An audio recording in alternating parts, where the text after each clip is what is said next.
প্রিয় দর্শক, পাকিস্তানি ড্রেস নিয়ে তরুণীদের ভেতর তুমুল হইচই। অপরদিকে আমাদের দেশীয় পোশাক। চলুন দেখে আসি বাজারের হালচাল।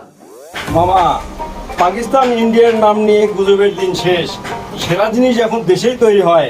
আজকাল সোশ্যাল মিডিয়া খুললেই পাকিস্তানি কালেকশন, ইন্ডিয়ান ডিজাইন, সবাই যেন ওদিকেই ছুটছে। কিন্তু জানো, আমাদের দেশেই আছে এমন হাত, এমন সৃজনশীলতা, যারা রঙে, সুতোয়, ভালোবাসায় গড়ে তোলে আমাদের পরিচয়। যে রঙে আছে বাংলাদেশের মাটি, যে নকশায় আছে আমাদের গল্প, সেগুলোই তো আসল রং।